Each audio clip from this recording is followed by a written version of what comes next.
وحبيبنا وشفيعنا ومولانا محمدا بارك وسلم تسليما كثيرا كثيرا. أما بعد فأعوذ بالله من الشيطان الرجيم. بسم الله الرحمن الرحيم.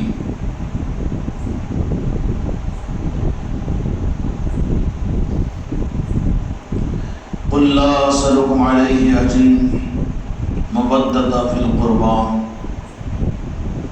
وقال الله تبارك وتعالى في القرآن العظيم والفرقان الحميد: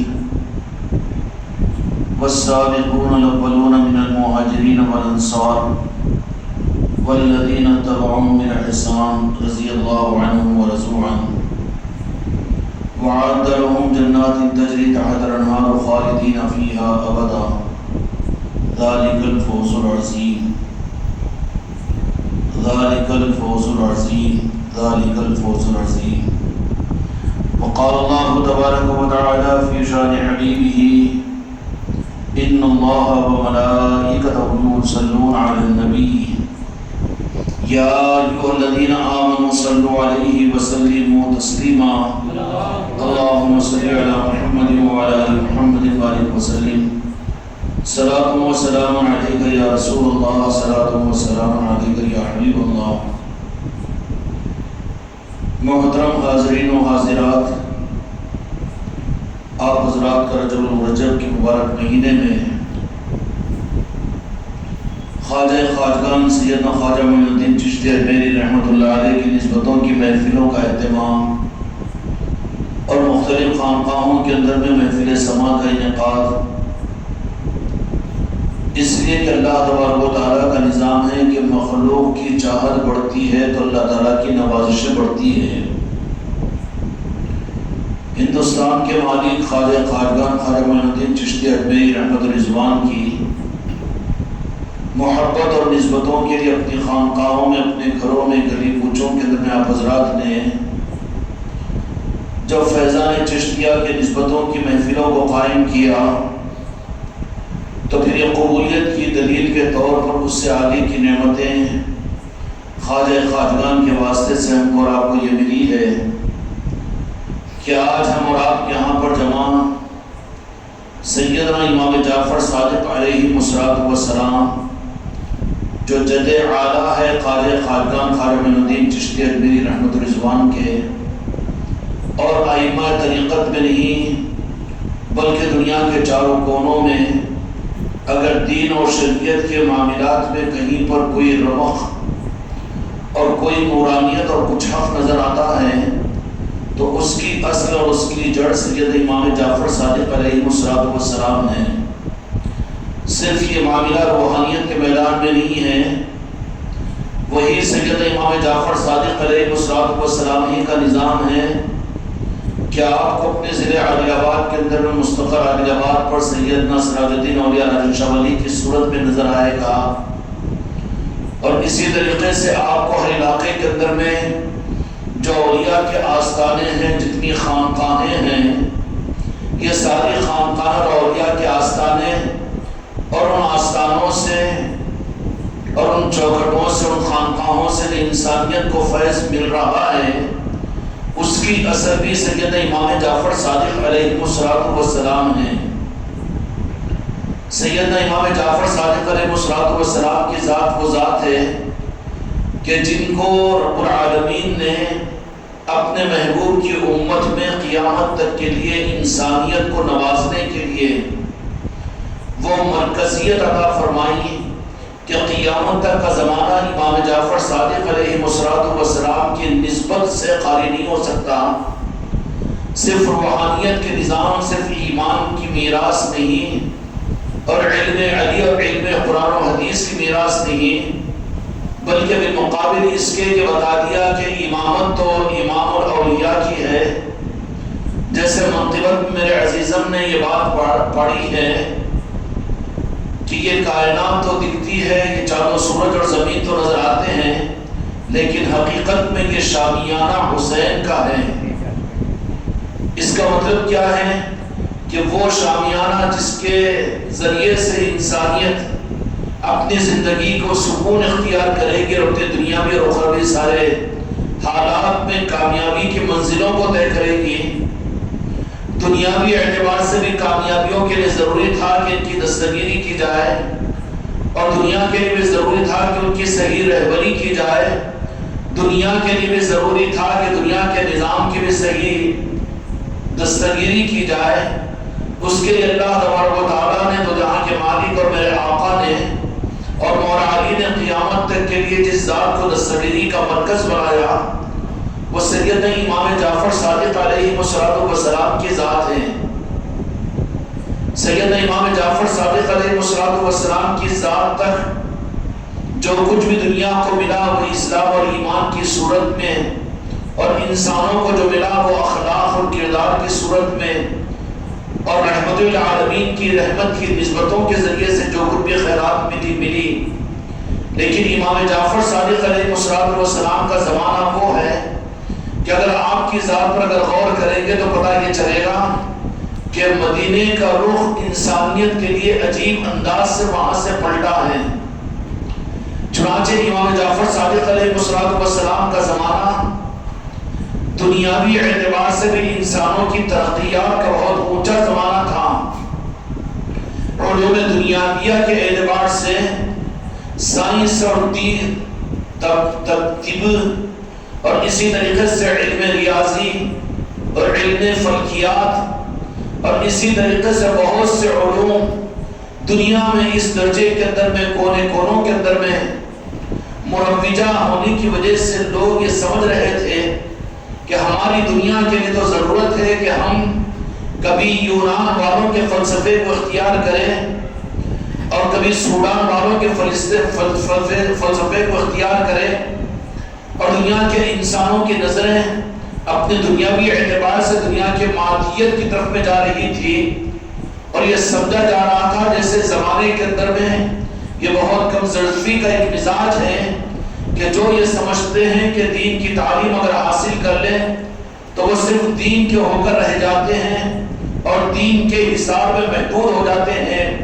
حالانکہ دین محصور ہونے کا نظام نہیں ہے، بلکہ دین وہ صلاحیت انسانیت کو عطا کرنے کا دیتا ہے کہ پھر اس کے فیض سے دنیا فیض پاتی ہے اور دنیا کا ہر شعبہ ترقی کرتا ہے، دنیا کا ہر شعبہ ان کی بارگاہ میں خیرات مانگ کر دنیا میں ترقی بلکہ زندہ رہتا ہے۔ چنانچہ امام جعفر صادق علیہ السلام کے زمانے کے اندر میں مختلف علوم میں مختلف ماہرین پیدا ہوئے، اور اتنے کمالات کے علوم ان کے پاس میں جمع ہوئے کہ زمین پر بیٹھے بیٹھے وہ آسمانوں کی ستاروں کی گردش کے اوپر دنیا کے حالات کو بتا دیا کرتے، اور اسی طریقے سے علم طب اور امراض اور ڈاکٹریٹ اور سائنس اس درجے پر کمال پر انہوں نے پہنچا دیا تھا کہ اس کی وجہ سے لوگ انسانیت یہ سمجھتی تھی کہ اگر دنیا میں ہم کو عزت حاصل کرنا ہے تو جیسے یہ مرض آج کے زمانے میں بھی لگا ہوا ہے کہ دین کو ہر مرض کی دوا نہیں سمجھتے، بلکہ سمجھتے ہیں کہ دنیا کے کمانے کے لیے تو دنیا اختیار کرنا پڑے گا، دنیا کے بنانے کے لیے تو ڈاکٹر بننا پڑے گا، دنیا کے لیے تو انجینئر بننا پڑے گا، دنیا کے لیے تو حکومت کا ساتھ چاہیے، اور دنیا کے لیے تو یہ چاہیے۔ اب رہا مسئلہ آخرت کے لیے، قبر کے لیے اور میدان محشر میں ذلت سے بچنے کے لیے اب آخری درجے پر بہت غیر یقینی طور پر باطن خاص سے کہتا ہے کہ دین کائے کے لیے ہے، تو دین آخرت بنانے کے لیے، دین آخرت بنانے کے لیے اتنا نظروں سے گرا دیا گیا ہے دین کو کہ اس کا مطلب یہ ہے کہ یہ دنیا میں کسی کام کی چیز نہیں، اور دنیا اس دین کے ذریعے سے تمہاری نہیں چمک سکتی، تم کو عزت نہیں مل سکتی، اور تم کامیابی کی معراج پر نہیں پہنچ سکتے، کیا اس دین کے ذریعے سے تم انسانیت کو سکون نہیں دے سکتے، اور کیا اس دین کے ذریعے سے لوگوں کی خیر خواہی تم سے نہیں ہو سکتی؟ بالخصوص کلمہ پڑھنے والا اس احساس کمتری کا شکار ہو چکا ہے کہ وہ یہ سمجھتا ہے کہ دنیا بنانے کے لیے ڈاکٹر بنو، دنیا بنانے کے لیے انجینئرنگ چاہیے، دنیا بنانے کے لیے حکومت چاہیے، دنیا بنانے کے لیے مانو اسباب چاہیے، دنیا بنانے کے لیے تو انڈسٹریز چاہیے، دنیا بنانے کے لیے تو دنیا کی ڈگریاں اور دنیا کی ملازمتیں اور دنیا کی نوکریاں چاہیے. پھر دین کا کے لیے ہے تمہارے لیے. انسانوں کے لیے دین کس کے لیے؟ وہ مرنے کے بعد کام آنے کے لیے. یہ دین کی سب سے زیادہ غلط تشریح ہے. بد نصیبی سے آج 90% مسلمان اس کا شکار ہو چکے ہیں. حالانکہ دین وہ دین نہیں ہے، یہ رب کا دین ہے. یہ الگ بات ہے کہ دین سے اپنا ذاتی غرض، یہ دین کا کانسیپٹ نہیں ہے، بلکہ دین سے ساری انسانیت کو فائدہ پہنچے گا اور ساری انسانیت کو اس کی ذات سے فیض پہنچے گا، ساری انسانیت کو اس سے نفع پہنچے گا. یہ اصل دین کا حق ہے. اب خود مسلمان ہی کہنا شروع کرتا ہے کہ دین کا کہ مرنے کے بعد کی زندگی کے لیے. تو اب اس مسلمان سے سوال کرو کہ مرنے کے بعد کی زندگی تو دیکھا ہے؟ مرنے کے بعد کی زندگی کا یقین تیری اس سانسوں کے چلنے والی زندگی کے مماثل ہے کہ تو اتنا یقین رکھتا ہے اس کے اوپر؟ آخر میں جان چھڑانے کے لیے کہے گا کہ جب آئے گا اس وقت میں دیکھا جائے گا. تو کیا دین کو اس مسلمان نے کتنی ناقدری کی نگاہ سے دیکھا کہ یہ تو یہ سمجھ لیا کہ دین ہے صرف وہ گمان کے لیے کہ جو ہمارے گمان میں ہے کہ آخرت بھی آئے گی اور آخرت کی کامیابی کے لیے دین ذریعہ ہے. یہ بہت غلط تشریح اور تعبیر ہے. اس نخوت سے نکلنا چاہیے. یہ بات صحیح ہے کہ دین اپنے غرض کے پورا کرنے کے لیے نہیں ہے، لیکن رب نے جو دین دیا ہے، جن کو یہ اللہ کا حقیقی دین مل جاتا ہے، وہ اپنے دین کے ذریعے سے ساری مخلوق کو فائدہ پہنچاتا ہے. خود کا گھر بھرنے والا وہ انسان اللہ کی نگاہ کے اندر میں معیوب ہوتا ہے اور وہ انسان خدا کی نظر میں خود غرض بندہ ہوتا ہے. وہ انسان خدا کی نظر میں نہیں ہوتا، بلکہ قرآن مجید میں اس کے متعلق اللہ تعالیٰ نے فرمایا کہ بل ہوا کالانعام، کہ یہ تو انسان نہیں، انسان کے جیسا انسان ہے، لیکن جس کا مقصد صرف اپنی غرض ہے، صرف اپنی غرض. تو کہا کہ وہ انسان تو ہے، بنی آدم کی اولاد تو ضرور ہے، لیکن جانوروں سے زیادہ بیڑا گزرا ہوا ہے. اے مسلمان اس پر خوش ہو کہ دین کا کے لیے ہے، آخرت بنانے کے لیے، قبر بنانے کے لیے، میدان محشر بنانے کے لیے، اپنی کامیابی حاصل کرنے کے لیے. تیری کامیابی کا تیرا اتنا پیٹ، اتنے پیٹ کے لیے تیری 50 سال زندگی، اور تیری کامیابی وہ صرف اس کے ایک اشارے مرضی پر ہو جائے اور اس کی رضا تو تجھے پوری زندگی کے بے دینی کے باوجود اگر پیاسے کتے پر تم نے ترس کھا کر پانی پلا دیا تو اللہ تو اس کو بھی تجھے جنت عطا کر دے گا. اب اس کے ذہن پر یہ مسئلہ سوار ہو گیا. آخرت بناؤ، اپنا مقصد، اپنی کامیابی، اپنی دنیا اور اپنی قبر، اپنی آخرت. یہ دین کے معاملات کے اندر میں بہت الٹا رخ ہے، گمراہیت کا رخ ہے. پھر اللہ تبارک و تعالیٰ نے دین کس لیے عطا فرمایا؟ اے مسلمانوں، اللہ تبارک و تعالیٰ نے تم کو بغیر محنت کے اسلام کیوں عطا کیا؟ اسلام کو اگر ہم نے صرف اپنی آخرت کے لیے بنانے کے لیے رکھ لیا، نماز کیوں پڑھتے ہو، روزے کیوں رکھتے ہو، سنتوں پر عمل کیوں کرتے ہو، شریعت پر عمل کیوں کرتے ہو، ہماری آخرت بن جائے. اللہ تبارک و تعالیٰ تجھے اتنی مصیبت میں ڈال دیا کہ آخرت بنانے کے لیے تجھے پوری زندگی میں محنت لگا دیا. اسلام کا دینے کا مقصد اللہ تبارک و تعالیٰ کا یہی ہے. اگر تجھے اللہ تبارک و تعالیٰ نے تجھے منتخب فرما کر اسلام کی دولت اور قرآن کی دولت اور کلمے کی دولت اگر تجھے عطا کیا تو پہلے مسلمان اس دھوکے سے نکل کہ تو اپنی غرض کے قول سے نکل جا کہ میرے لیے نہیں. کنتم خیر امت اخرجت للناس. قرآن کا مقصد بھی تو سمجھانے کو تیار نہیں، سمجھنے کو تیار نہیں. خوب نماز پڑھ رہا ہے خود کی جنت بن جائے، خوب لمبی لمبی دعائیں کر رہا ہے، رو رہا ہے، پڑھا رہا ہے، اور خوب اللہ کے سامنے آوازاری کر رہا ہے اللہ میری آخرت، میری آخرت. اے خود غرض بنتے رب کا بندہ تو نہیں بنا، اپنی غرض کا بندہ ہے.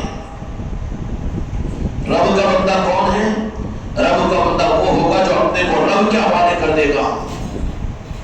نہیں بن سکے ہم اللہ کے بندے تو مسلمان کہاں بنیں گے؟ بہت آگے کی چیز ہے مسلمان ہونا.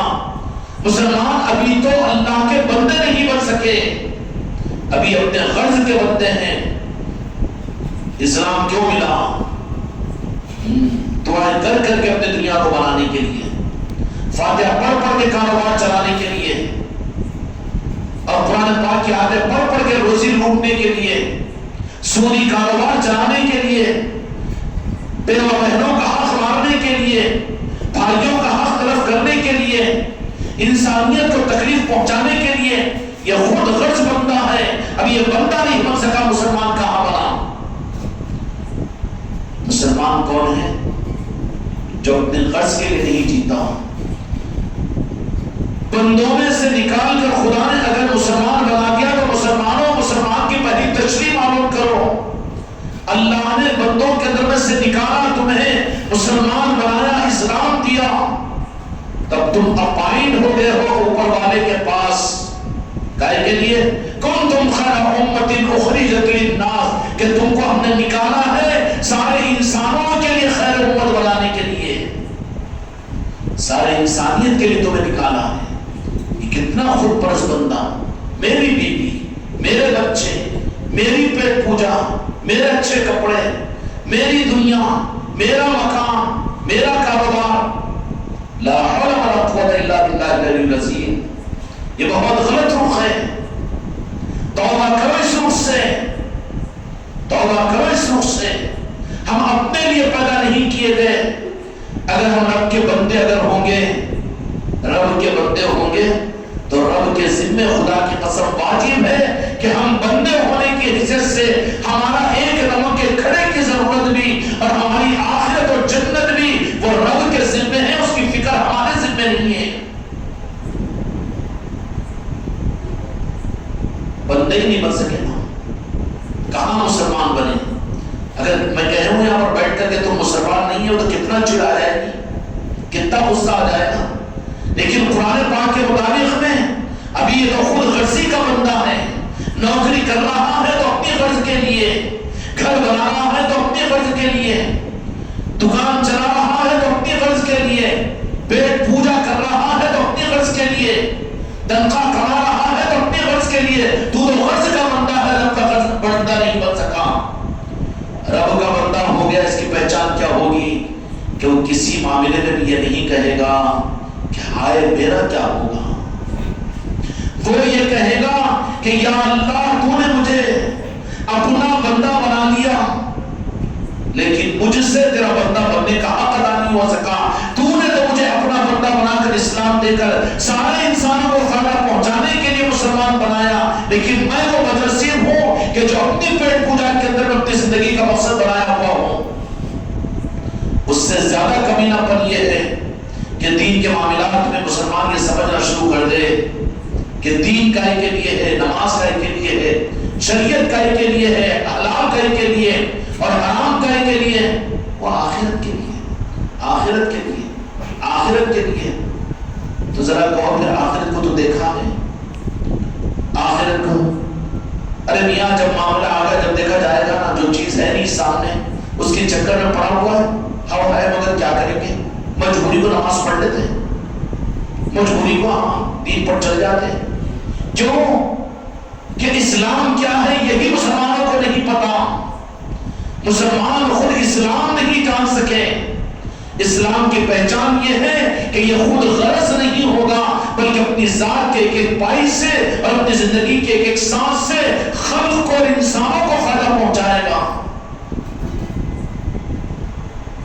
اور یہ اکرام کی زندگی اس کا نمونہ ہے. کیا کیا انہوں نے؟ جو کچھ بھی اپنی ذاتی ملکیت تھی وہ خلق کے لیے، کہ خلق فیض حاصل کرے، خلق فائدہ اٹھائے، انسان فائدہ حاصل کرے. وہ پرندوں کو کھلانے والے، وہ جانوروں کو کھلانے والے، اور وہ انسانوں کو بھوکوں کو کھلانے والے، ننگوں کو پہنانے والے، پیاسوں کو پلانے والے. اب یہ خود غرض بندہ کبھی یہ حساب نہیں جوڑتا کہ اس سال میں کتنا کھا لیا، میری اپنی ذات پر میں نے کتنا خرچ کر دیا. کرتا ہے ایسا؟ کپڑوں پر کتنا لگایا، شادی پر کتنا لگایا، مکان بنانے پر کتنا لگایا، اس پر وہ حساب نہیں کرتا. ہاں وہ تو کرنا ہے، کر رہے ہیں. غرض والا بندہ ہے، رب کا بندہ نہیں بن سکا. تو اللہ کا بندہ اگر بن جائے گا تو اس کی پہچان یہ ہوگی، اللہ کا بندہ بن جائے گا تو اپنی فکر سے بے فکر ہو جائے گا وہ کہ میں اللہ کا بندہ ہوں، اس کے ذمے ہیں. اور جب ایسا بندہ اللہ کا بندہ بن جاتا ہے، خدا کرے تم کو مجھ کو بھی پہلے اللہ کا بندہ بننے کی توفیق اور سمجھ عطا فرمائے. بہت آگے کی چیز ہے مسلمان ہونا. خدا کی قسم سچے مسلمانوں کو اگر دیکھنا ہو تو راجن شاہ ولی کو دیکھو، سعد اللہ حسینی کو دیکھو، صابر پاک کو دیکھو، تاج الاولیاء کو دیکھو، اور دیکھنا ہو تو سلطان محمد خواجہ خواجگان خواجہ غریب نواز کی ذات کو دیکھو کہ ان کی زندگی کی پہچان خود کی فیکٹری، خود کے کاروبار، خود کی آلات، خود کے پیٹ کی پوجا، خود کی اپنی ضرورتیں. ارے پیٹ بھر کا کھانا ملا، اس کے باوجود بھی بچا بچا کر رکھ رہا ہے. کیوں؟ کہ آگے کیسا وقت آتا کیا نہیں. اتنا زیادہ خدا سے کٹا ہوا ہے تم نے، تو خدا کا بندہ ہی تو نہیں بن سکا. مسلمان کہاں ہے؟ بچا کر رکھنے پر خوش ہوتا ہے کہ میرے ATM کارڈ کے اندر میرے بیلنس میں 10 لاکھ 20 لاکھ کروڑ 2 کروڑ، اس پر خوش ہوتا ہے. اگر تو رب کا بندہ ہوتا تو رب کے خزانوں پر تیرا یقین ہوتا اور کہتا کہ رب کے جتنے خزانے ہیں وہ میرے خزانے ہیں، ضرورت پڑے گی رب وہ ادا کرے گا. بندہ نہیں بن سکے نا، بندے نہیں بن سکے. جرم ہمارا شرک یہ ہے کہ اپنے غرض کے بندے بنے ہوئے ہیں. غرض کے لیے کسی کو سلام کریں گے، غرض کے لیے کسی کے سامنے آئیں گے، غرض کے لیے دوسروں کو پوچھیں گے، غرض کے لیے دوسروں کو فون کریں گے، غرض کے لیے ان کی خیریت معلوم کریں گے، غرض کے لیے اپنی غرض اپنی غرض اپنی غرض. اللہ تبارک و تعالیٰ اس غرض خود غرضی سے تمہاری میری حفاظت فرمائے. جب اپنی غرض سے نکل جاتا ہے یہ رب کا بندہ بنتا ہے. واللہ یتوکل الصالحین، اللہ پر جو بندے اللہ پر بھروسہ کر کے اللہ کے بندے بنتے ہیں، اللہ یہ فرماتا ہے کہ میں ان کے لیے کافی ہوں. اور جتنی پریشانیاں، جتنی مصیبتیں، چپل پرانا ہو رہا بھی تو فکر ہوتی ذرا نیا چپل لینا ہے. 2 ہی جوڑے ہیں، تیسرا جوڑا ہونا چاہیے، لینا چاہیے. ٹوپی ذرا میلی زیادہ ہو جائے دوسری ٹوپی کا انتظام کرنا ہے. پین ختم ہو جائے دوسری پین لینا ہے. کن کن چکروں میں پڑا ہوا ہے. اگر اس کے برخلاف میں ہم اللہ کے بندے اگر بن جائے، واللہ یتوکل الصالحین، اللہ پر بھروسہ کرنے والے، تو اللہ کہتا ہے کہ میں ان بندوں کے لیے کافی ہوں. ہماری غرضوں کو ہم پوری نہیں کر سکتے، ہماری ضرورتوں اور ہماری غرض کو بھی پورا کرنے والا ہمارا خالق اور ہمارا رب ہے. ذرا سوچے تو صحیح اس کی قدرت پر.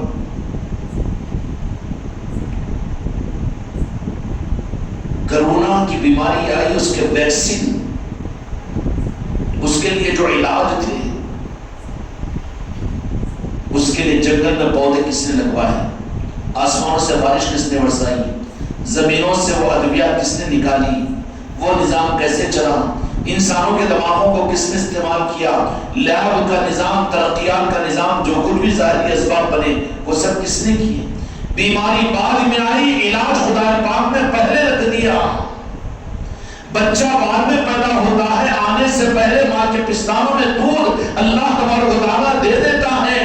اس ذلیل انسان کو اتنا بھی اعتماد رب کے اوپر نہیں کہ جو تمہیں تیری ماں کے گود میں تھا تو وہ رب بغیر کسی دکان کے، بغیر کسی طرح سبب کے اور بغیر تیری خود غرضی کے جتنی دنیا کی پریشانیاں ہوتی ہیں، یہ صرف رب کو رب نہ سمجھنے کی وجہ سے. آپ نے کسی کو اللہ ہزاروں لاکھوں روپے مہینے کو دے رہا ہے، پھر بھی آئے پریشان. آپ کسی معصوم بچے کو دیکھیں گے کہ اس کی پیشانی لال ہو رہی ہے، آنکھوں میں سے پانی، کیوں؟ کہ شام میں میرے کو دودھ کیسا ملے گا، ہے پریشانی. ارے وہ جانے دو، اس سے زیادہ میں اپنے پر مثال لے کر دے رہا ہوں. کسی کتے کے بچے کو تم نے دیکھا، کسی سپر کے بچے کو دیکھا، اس سے بڑی مثال تو نہیں ہے نا. سورنی بچے دے دیتی ہے، کتیا بچے دے دیتی ہے اور بچوں کو ایک جگہ بٹھا دیتی ہے۔ میرے دوست ابھی بندے نہیں بن سکے، ہم گندے ہیں۔ ہماری ساری نظریں تو اپنی محنت پر، اپنے پیسوں پر، اپنی ملازمت پر، اپنی نوکری پر۔ ایک گرین سگنیچر والا آ کر ریموٹ کر دے، نوکری چلی جائے گی، ہاتھ پیر گرا دے، پلک پر پڑ جائے گا، گولیوں میں ایک آدھ گولی کا اٹیک ہو جائے، مر جائے گا۔ بہترین گھر بنایا، ایک لمحے میں آگ لگ جائے گی۔ کائے کی حماقت؟ خود غرضی کے لیے خدا نے تجھے پیدا کیا، غرض کا بندہ بنا ہوا ہے۔ کتیا بچوں کو جنتی ہے، سور اپنے بچوں کو ایک جگہ کوڑے کباڑے میں بٹھا دیتا ہے۔ سبق سیکھے ان سے تو ہم نکل کر اپنے دودھ کی فکر میں ماں کو نہیں ڈھونڈتے، وہ ڈھونڈتے ہم پھر اللہ کے بندے اپنی غرض کے لیے۔ جب دیکھو ہماری دعاؤں میں، جب دیکھو ہمارا مطلب ہماری غرض، ہماری غرض، ہماری غرض، تو غرض کا بندہ ہے، رب کا بندہ بن نہیں سکا۔ یہ مصیبت ہے تیرے لیے کہ تو پریشان کر رہا اپنے بچوں کو بھی، تو پریشان کر رہا اپنے بیوی کو بھی، تو پریشان کر رہا ہے تیرے رشتہ داروں کو بھی، تو پریشان کر رہا ہے انسانوں کو بھی، اس لیے کہ تو اللہ تبارک و تعالیٰ نے اپنا بندہ بنایا، لیکن تو غرض کا بندہ بن گیا کہ کہیں بھی دیکھے تو میرا مفاد، میری مرضی، میری چاہت پوری ہونا، میری خواہش پوری ہونا، اس کے بغیر نہ ہاتھ اٹھنے کو تیار، نہ قدم چلنے کو تیار، نہ بات کرنے کو تیار۔ لالچی کتا بنا ہوا ہے، حرام ہو کہ حلال ہو، یتیم یسیروں کا بھی بس نہیں ہوتا، حرام اور سود کا بھی بس نہیں ہوتا، حرام کمائیوں کا بھی بس نہیں ہوتا، سب کچھ غرض کے بندے کی پلیتی ہے یہ۔ لیکن اور سور اور کتے کی بچوں سے عبرت حاصل کریں کہ وہ اپنے دودھ کی فکر میں اپنے ایریے کو چھوڑ کر، اپنی جگہ کو چھوڑ کر باہر نہیں نکلتے۔ نکلتے ہیں کیا؟ نکلتے ہیں تو پھر رب کیسے انتظام کرتا ہے اس کا؟ جاتی ہے کتیا اتنا کھاتی ہے، سور اتنا کھاتا ہے، لیکن اس کے تھنوں میں دودھ پورا بھر جاتا ہے۔ بچوں کو اس کے پاس جانا نہیں پڑتا ڈھونڈتے ہوئے، بلکہ وہ خود اپنے بچوں کے پاس میں آتی ہے، کیونکہ اعتماد کرتے ہیں وہ رب کے اوپر کہ میری ماں کو میرا رب خود مجھ تک پہنچائے گا۔ آنکھیں بند ہوتی ہے لیکن وہ ماں خود آ کر ان بچوں کو خود دودھ پلاتی ہے۔ ہم کو حق ہے کہ ہم اللہ کے بندے ہیں، کہیں اللہ کے بندے نہیں بن سکے ہم۔ اچھا یہ بتاؤ کہ تمہاری میری عمر 50 60 سال 40 سال 30 سال جو بھی جس عمر کے اندر میں ہے، کوئی تیر مار چکے ہیں؟ اپنے کو غرض کا بندہ بنا کر رب کے بندے سے دور ہو کر کیا حاصل کیا؟ کیا ہوا؟ پھر بھی وہی محتاجی، پھر بھی وہ ڈر، وہی خوف، وہی پریشانیاں، اور آگے کا سہم، آگے کیا ہوگا، کیسا ہوگا، راتوں کی نیند اڑی ہوئی ہے، دن کا سکون ختم ہے۔ یہ لعنت کیوں ہے؟ اس لیے کہ ہم بندے بن نہیں سکے۔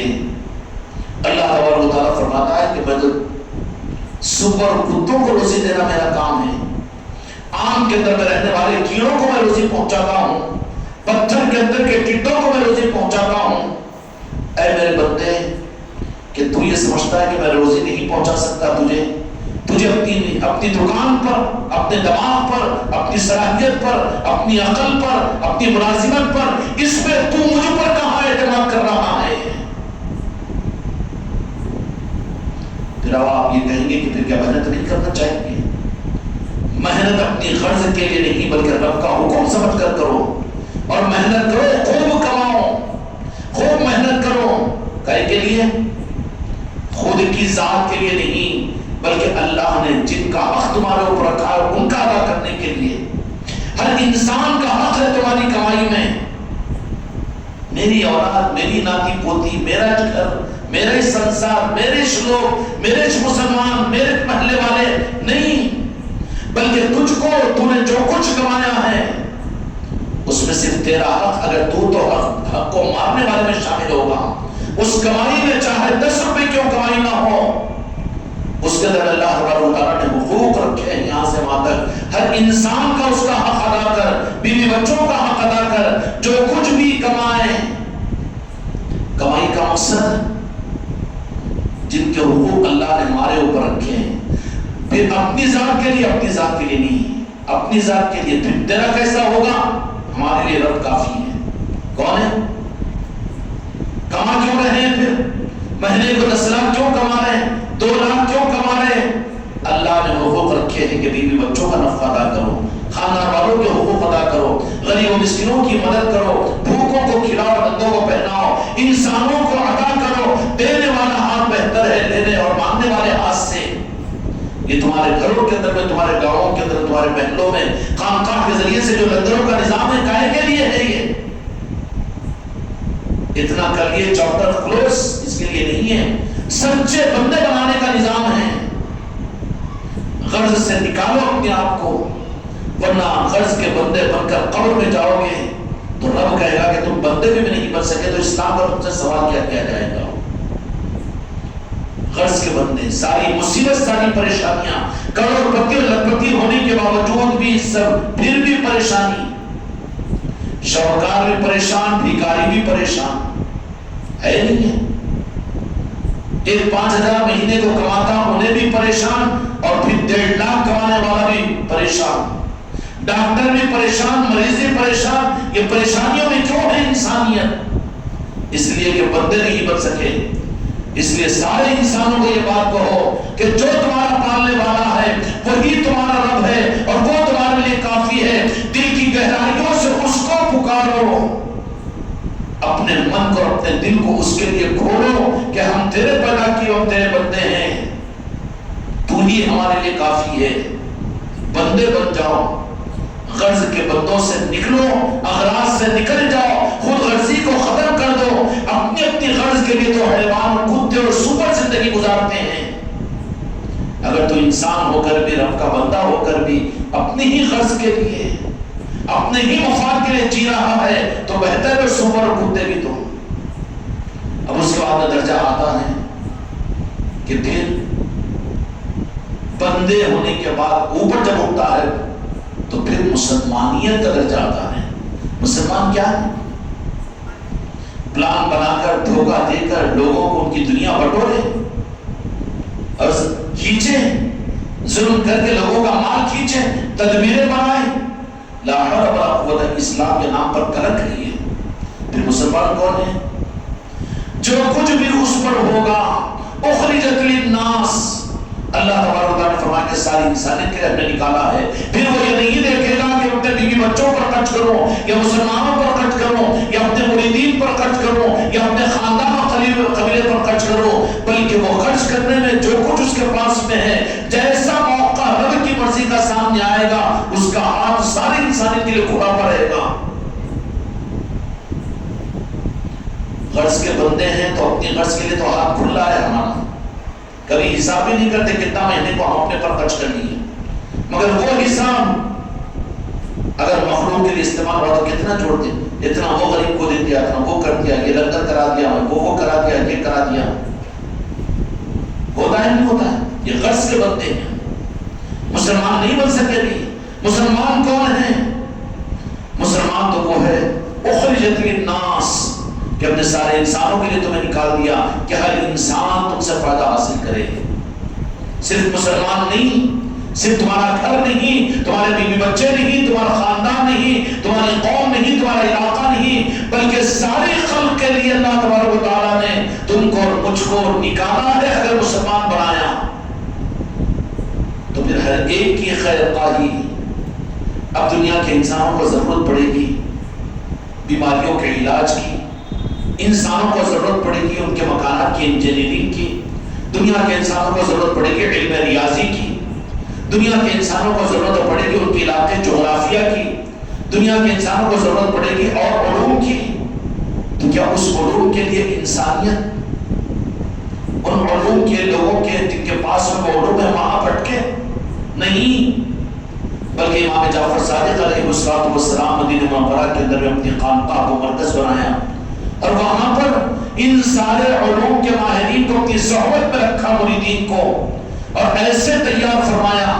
امام جعفر صادق علیہ السلام کا علم اس درجے کے کمال کا کہ وہ زمانہ امام جعفر صادق علیہ السلام کا زمانہ اس وقت میں علوم کے ماہرین اس درجے پر، اونچے درجے پر علم کو حاصل کرنے والے، ایسے علم والوں کے زمانے کے اندر امام جعفر صادق علیہ السلام کو اصل علم کے مالک مولا علی علیہ السلام نے امام جعفر صادق علیہ السلام کو علم کا وہ رخ عطا فرما دیا کہ جامع العلوم امام سیدنا جعفر صادق علیہ السلام کے پاس میں تھے۔ آپ کی صحبت میں رہنے والے رات و دن آپ کے پاس میں پڑے رہا کرتے تھے۔ اب تو یہ ہے کہ مدارس دینیہ ہے تو قرآن و حدیث مان لو بھائی، انجینئر ہونا تو پھر انجینئرنگ کالج میں جاؤ، ڈاکٹر ہونا تو ڈاکٹروں کے پاس میں جاؤ، مرید ہونا تو خانقاہوں میں جاؤ۔ یہ نہیں تھا امام جعفر صادق علیہ السلام نے کہ مسلمان سے ساری خلق کو، ساری انسانیت کو فائدہ کیسے پہنچے، ساری مخلوق کو کیسے فائدہ پہنچائے۔ یہ نظام امام جعفر صادق علیہ السلام نے انسانیت کے سامنے اپنے ناجان کے بگڑے ہوئے ورثے کی صورت میں مدینہ منورہ میں قائم فرمایا کہ اس وقت میں آپ کی صحبت میں رہنے والے آپ کے خلفاء اور آپ کے مریدین ایسے تیار ہوئے، صحبتوں کے ذریعے سے ان کے علوم کے اندر میں سارے علوم کے خزانے اس درجے پر آگے تھے کہ اس وقت میں علم کا مرکز مدینہ منورہ کی طرف میں لوگ آتے ہیں۔ اب مختلف علوم کے جاننے والے، کوئی سائنٹسٹ تھے اور کوئی علم طب کے ماہر تھے، کوئی بڑے ڈاکٹر تھے، کوئی بڑے حکیم تھے۔ انہوں نے کہا کہ ان کے سامنے تذکرے پہنچے کہ مدینے میں امام جعفر صادق علیہ السلام ہیں، اور ان کے علم کا عالم یہ ہے کہ کسی علم میں ان کے پاس میں کبھی نہیں، ایک ہی چھت کے نیچے جیسے ساری یونیورسٹی کہتے ہیں نا، امام جعفر صادق علیہ السلام کی ذات کے اندر میں سارے علوم کے خزانے تھے۔ ایک موقع کے اوپر ایک بڑے سائنٹسٹ، علم ریاضی کے جاننے والے دونوں مل کر آئے، کہا کہ بڑا تذکرہ سن رہے ہیں کہ جعفر صادق کوئی ہے، ائمہ طریقت کے اندر میں آل علی ہے، چلو ان کا امتحان لینے کے لیے ہم چلیں گے، امتحان لینے کے لیے چلیں گے۔ یہ خانقاہ والوں کو سائنس کیا معلوم ہے، ریاضی کیا معلوم ہے؟ نہیں، اگر صحیح غلط ہونا تو پھر سارے علوم کے کمالات القائی طور پر ان کو اللہ تبارک و تعالیٰ عطا کرے گا۔ کسی کے سامنے سر نگو ہونے کی ضرورت نہیں پڑے گی، ہر ایک فیض ان چوکھٹوں سے حاصل کرے گا، ان کو کسی کے علم و فیض کی ضرورت نہیں ہوگی۔ آگے آپ کی بارگاہ کے اندر میں فجر کی نماز سے پہلے دونوں،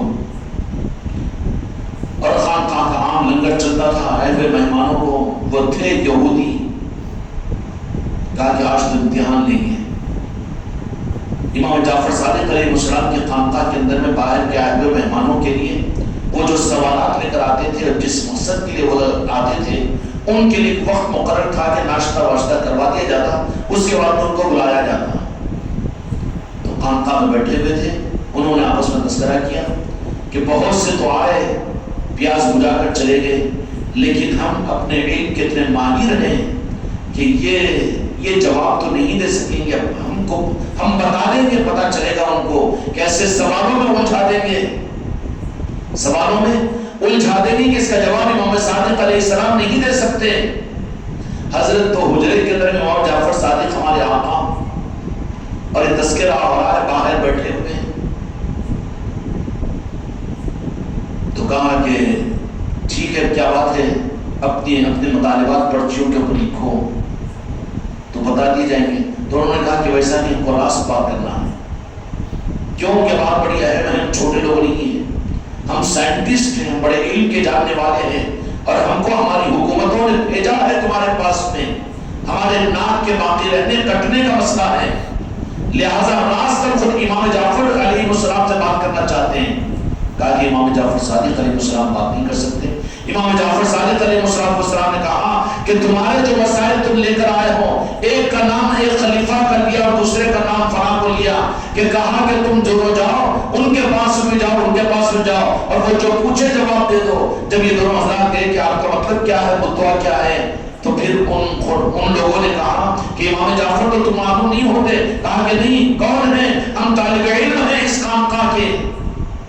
تو کہا کہ ہمارے جوابوں کو تم کیا دے سکیں گے، ہم کو تو راز بات کرنا ہے، نہیں کہو، اگر ہم نہ دے سکیں اور تم مطمئن نہ ہو تو تب کہیں جا کر امام جعفر صادق علیہ السلام سے معلوم کرنا۔ بدو بکر خان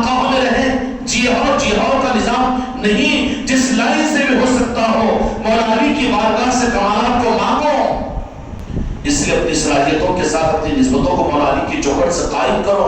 یہاں پر وہ سارے نظام ہیں، مراقبے کا نظام ہے، مشاہدے کا نظام ہے، اور یہاں پر تم کو التجا کا اور پھر دعاؤں کا نظام ہے. مانگو غریب نواز کی چوکھٹ سے، مانگو امام جعفر صادق علیہ السلام کی چوکھٹ سے.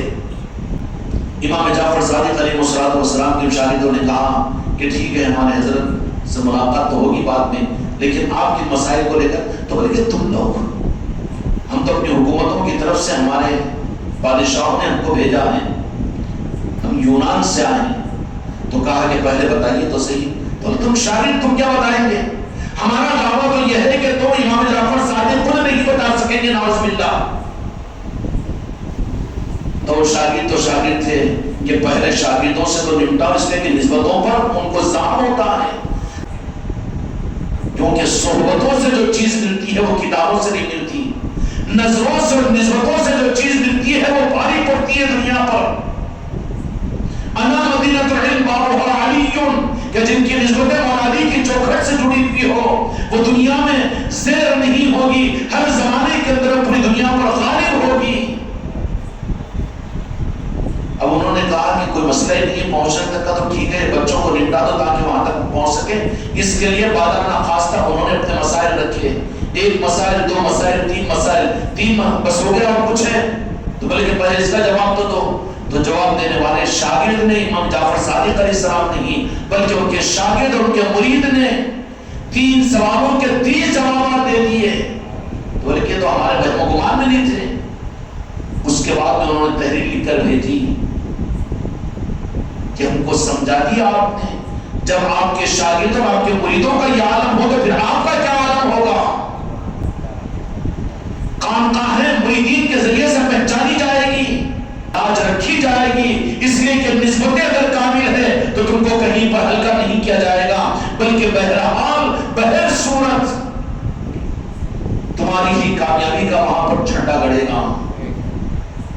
امام جعفر صادق علیہ السلام خوش نسبتی سے آج ہم ان کی محفل کے لیے، ان کی نسبت کی محفل کے لیے یہاں پر جمع ہوتے ہیں.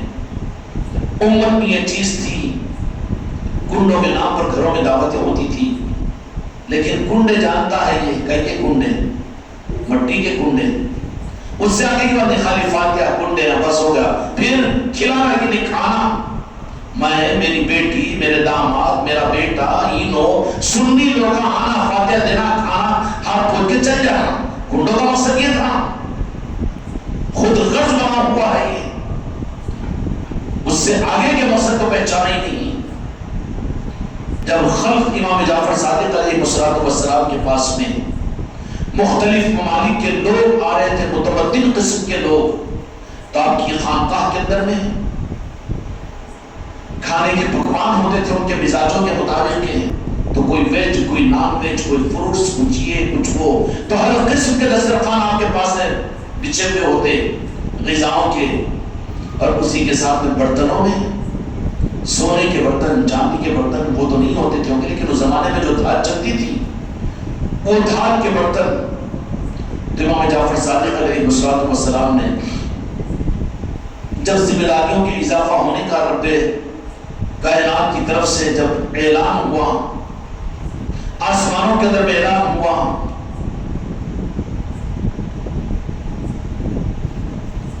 کہ غوثیت کبریٰ امام جعفر صادق علیہ السلام کو عطا کی جائے گی، اس لیے کہ ولایت کے اعلانات جو ہوتے ہیں وہ آسمانوں پر ہوتے ہیں. اور وہ 22 رجب کا دن تھا، ورنہ کوئی بھی بزرگوں کے نسبتوں کی محفل یا تو ان کے دنیا سے پردہ ہونے کے دن کو ہوتی ہے، ولادت کو ہوتی ہے. غریب نواز کی ولادت 2 دن پہلے یہاں پر منائی محفل ہم نے، چھٹی شریف میں آپ کے پردہ ہونے کے وقت میں. لیکن امام جعفر صادق علیہ السلام کے جو کنڈے بنائے جاتے ہیں، نہ منانے والوں کو معلوم ہے، نہ منوانا لگانے والوں کو معلوم ہے، نہ وہ چیز دینے کو تیار ہے امت کو. آنکھوں پر پٹی بند کر بس فاتحہ دے دو، کنڈے کھلا دو، اور کس کو کھلاؤ؟ پہلے اس کو جھلا جو فاتحہ دیتا ہے. امام جعفر صادق علیہ السلام کو غوثیت کبریٰ کا جب منصب عطا کیا گیا تو 22 رجب تھی. اس دن آپ کی وفات بھی نہیں، آپ کی پیدائش بھی نہیں ہے، بلکہ وہ منصب غوثیت کبریٰ آپ کو عطا کی گئی. تو تو اس کی خوشی میں امام جعفر صادق علیہ السلام نے سارے مریدین کی، سارے خانقاہ والوں کی اور سارے طالبین کی آپ نے بڑی عظمتوں کے ساتھ میں دعوت کی، اور اس میں سارے انسانوں کو بلانے کے بعد میں کہا کہ ایسا ڈش ہونا چاہیے کہ جس کے کھانے میں کوئی مذہب والا بھی اعتراض نہ کرے۔ نان ویج نہیں، ویجیٹیبل بھی رکھیے کبھی کبھی، ہاں رکھیے ایسے موقعوں پر کہ کسی کو تمہارے دسترخوان پر کراہیت نہ ہو۔ تو پھر کیا ہوا کہ اس دسترخوان کے اوپر یہ جو پوریاں وغیرہ بنائی جاتی ہے اس زمانے کے اندر میں، جو وہاں کی جو ابھی یہ تو نقل ہے نا بابا، کہا کہ یہ وقت کے اوپر شروع کر دیے، تو دیکھا کہ مختلف قسم کے برتنوں میں کھا رہے ہیں، تو فوراً امام جعفر صادق علیہ السلام کو یہ خیال پیدا ہوا کہ میرے نانا جان دو جہاں کے مالک میرے آقا محمد رسول اللہ صلی اللہ علیہ وسلم کی سنت رہی ہے کہ وہ آپ مٹی کے برتنوں میں کھایا کرتے تھے، مٹی کے برتن میں کھایا کرتے تھے۔ تو چنانچہ کہا کہ 22 رجب کی جو غوثیت کبریٰ کی خوشی کے اندر جو دستہ بچھے گا وہ مٹی کے برتنوں میں کھایا جائے گا۔ مٹی کے برتنوں کو کنڈے کہتے ہیں، آج بھی کہتے ہیں، پہلے بھی کہتے تھے۔ تو یہ ہے اصل میں کنڈوں کی تشریح کہ جس کے ذریعے سے عام انسانوں کو بھی اپنے دسترخوانوں پر کھلانے کا نظام تھا، کیونکہ پوری اور کھیر وغیرہ کھانے میں کسی قوم والے کو بھی اعتراض نہیں ہوتا، بلکہ سارے لوگ کھاتے ہیں۔ اور پھر کس اہتمام کے ساتھ میں کہ گھروں کو پاک و صاف، برتنوں کو پاک و صاف کر کے ان کی دھوری لگا کر رات بھر بیٹھ کر پوریاں بناتی تھی گھروں کے اندر میں، اور پھر سارے لوگ بیٹھ کر خوشیاں مناتے تھے۔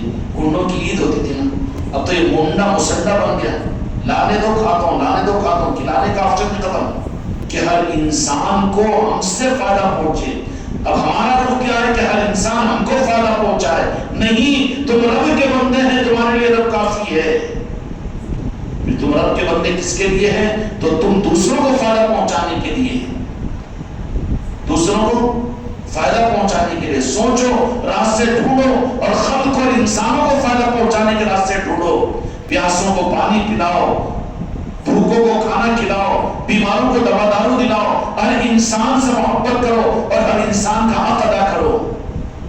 بلکہ رب کا بندہ ہے تو خلق کے لیے تمہارا حق تم لو گے تم اپنی جگہ، اس سے زیادہ کا سوال میرے اوپر ٹھوس نہیں تھی۔ مجھے تو ساری خلق کو دیکھنا ہے، ہر ایک کو میں فائدہ پہنچاؤں۔ اس لیے میرے بچوں، اگر تم رب کے بندے بننا چاہتے ہو تو صرف مسلمانوں کو نہیں بلکہ عام انسانوں کو بھی فائدہ پہنچاؤ، اور عام انسانوں کو نہیں بلکہ خاندان محمدی والے رب کے بندے ہونے کی صورت کے اندر میں ایک پوکی لو، جواری لو، پرندوں کو کھلاؤ، کچھ گھاس کا ایک کٹا لو، حیوانوں کو کھلاؤ۔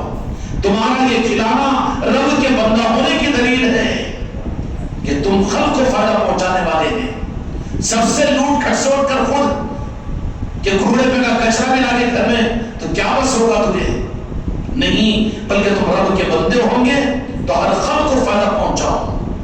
آج ہم بندے نہیں بن سکتے اس کے، تو جس کی وجہ سے خلق کے ہم بندے بن گئے، اور خلق سے ہم کو محتاجی بن گئی، اور خلق کے سامنے کو جھکنا پڑ رہا ہے۔ اگر ہم رب کے بندے بن جائیں تو خلق کو اللہ تبارک و تعالیٰ کتوں سے عبرت لینا چاہیے نا، ہے نہیں؟ بہت بری مثالیں دے رہا ہوں، مجھے معاف کرنا، لیکن اپنے آپ کو بندے اللہ کے بندے بناؤ۔ اس سے اعلیٰ درجہ ہے کہ پھر اپنے آپ کو مسلمان بناؤ۔ مسلمان کی زندگی کا مقصد اپنے غرض کے لیے نہیں بلکہ پوری خلق کو فائدہ پہنچانا ہے۔ کس کو؟ پوری خلق کو فائدہ پہنچانا۔ اور یہ خلق کو فائدہ پہنچانے کا طریقہ ائمہ طریقت میں سیدنا امام جعفر صادق علیہ السلام نے دیا کہ ہر لائن کے اندر اپنی امامت کو ثابت کر دیا، اور انسانوں کو رہتی دنیا تک وہ سارے علوم و معارف ادا کر دیے کہ تم دنیا کے معاملات کے اندر یہ نہیں کہ ہم سے صرف دین لو، بلکہ دنیا بھی ہمارے قدموں میں ہے، دنیا کے علوم بھی ہمارے قدموں میں ہیں۔ آج تک بھی امریکہ ایکسفورڈ یونیورسٹی میں امام جعفر صادق علیہ السلام کے لکھے ہوئے فلسفوں کے اوپر تحقیق کر رہے ہیں، اور اس کے ذریعے سے دنیا میں ایجادات حاصل کر رہے ہیں۔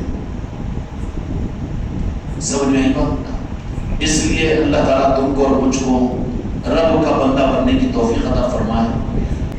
اس لیے دین و دنیا کی بھلائی کے لیے ضروری ہے کہ ہم بندے سے ہی بنے، بندے بننے کے بعد میں مسلمان سے ہی بنے۔ مسلمان وہ ہوتا ہے جو اپنی ذات سے ہر ایک کو فائدہ پہنچاتا ہے۔ کیا کرتا ہے؟ ہر ایک کو فائدہ، ہر مخلوق کو فائدہ پہنچانے کی کوشش کریں گے انشاءاللہ۔ یہی پیغام امام جعفر صادق علیہ السلام کا تھا کہ ان کے جو سپاہی ہوتے ہیں، ان کی نسبتوں کے رکھنے والے، وہ کسی میدان میں پیچھے نہیں ہوتے اور کہیں پر نیچے جھکنے والے، زمانے کے سامنے ذلیل رسوا ہونے والے نہیں ہوتے، بلکہ قیادت اور سیادت اللہ تعالیٰ ان کو عطا فرما دیتا ہے، اس لیے کہ وہ اللہ کے بندے بن چکے ہوتے ہیں۔ اللہ ان کو اسلام کا نور عطا فرما چکا ہوتا ہے، ہر خلق کے لیے مہربان۔ کنتم خیر امۃ اخرجت للناس، کہ سارے انسانوں کی بھلائی کے لیے ہم نے نکالا۔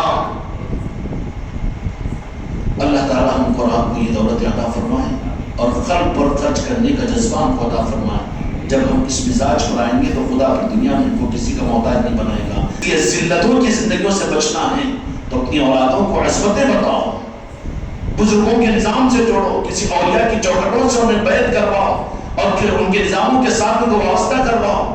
یہ روکھے سکے نظام صرف آخرت کی بربادی کا ذریعہ نہیں بلکہ دنیا کی بھی تمہاری بربادی کا باعث بنیں گے۔